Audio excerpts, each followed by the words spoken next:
And so these kinds of things are very real. And I'll share with you an experience I had on this book tour.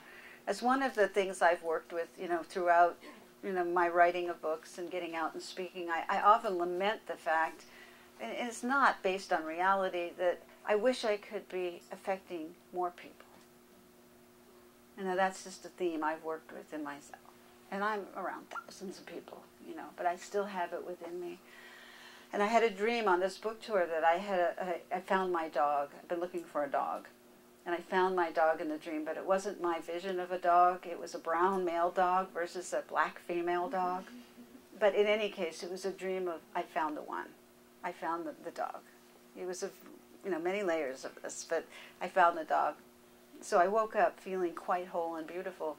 And then I go to my email, and I get an email from this man I don't know. And he said, I had a dream about you last night. And in the dream, my dog, who had just passed on, was with you, and my dog has a message for you. I know. And the message was, you're affecting more people than you know. And then the man came to my book signing in Albuquerque, in Santa Fe, and I asked him, I shared the experience with the group so that they could see how it works. And I asked the man, the dream was a brown male dog. What was your dog? And he said, a brown male dog, which he then emailed to me, and I have the picture of the dog. So what is that? Isn't that gorgeous and beautiful and healing in terms of helping, the guidance and the help that comes forth? Affirmation. Affirmation. But you have to be smart enough to put the pieces together. You have to follow the breadcrumb trail in all this. You see, you have to believe in it enough, because at every point in that particular example, the linear mind could have come in and nixed it. It would have stopped the experience. All right, so I hope what I'm communicating to you, as you go through, this was my thing, the lamenting of this one point that I'm fixated on. This is my thing, but you have your thing, and you're going to have your guidance come in and give you these kinds of gifts if you can listen and believe. You see, I guess I've been quite blessed in that I've had so many of these kinds of experiences over the years where I've come to believe in a very deep way. You see, and I don't have any hesitancy to follow through with them. I live to follow through with them. You see, and when the linear mind comes in this area, it doesn't have much power in terms of talking me out of anything.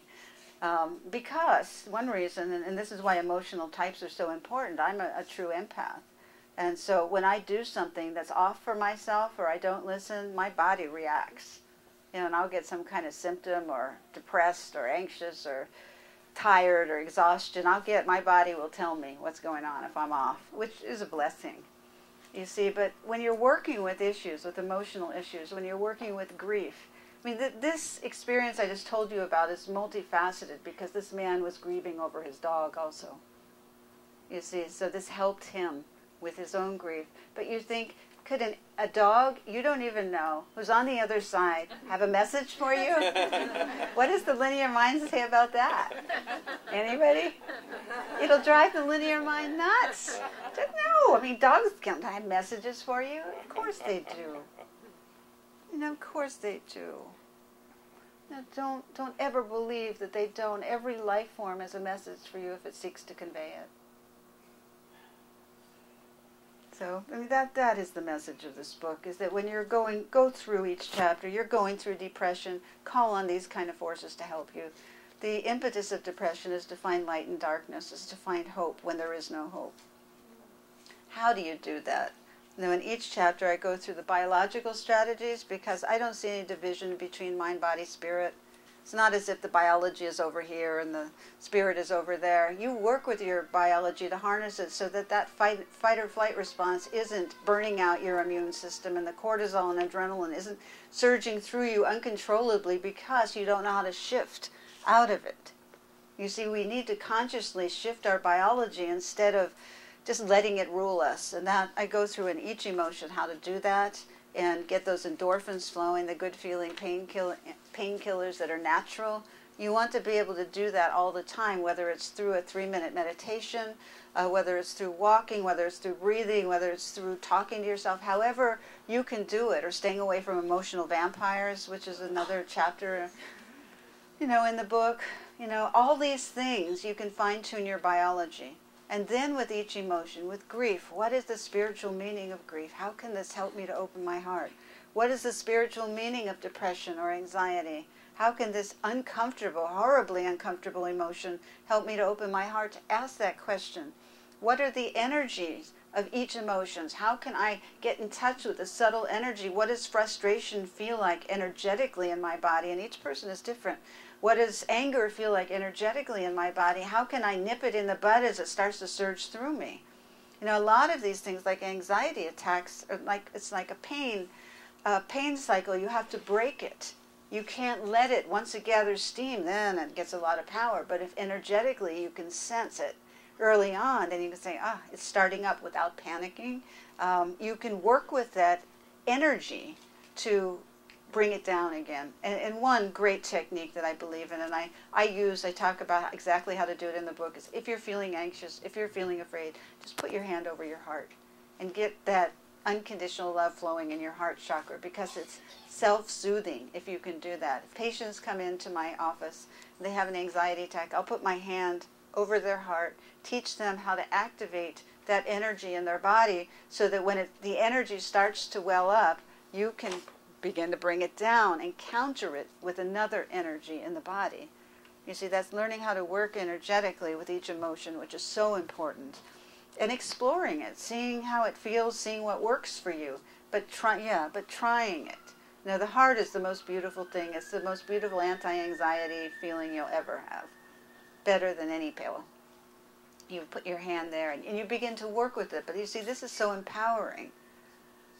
You see, it's really empowering to work with the energy. And also, don't be afraid of dealing with your psychology and going back to your parents. Anxious parents make anxious children. If you're an empath, you most likely have taken all that on. All right, and you need to learn to detach from it. It's just a fact. Energetically, it happens. But you don't want to be carrying it around for the rest of existence. The energy of the mother or the father. All right, and so it's important to go back and deal with it, but don't get too mesmerized by your childhoods. Don't spend too much time there. I've seen people in lengthy psychoanalysis spend years in their childhood, which in and of itself wouldn't be a problem, except when you ask them, are you feeling better? They say, I think so.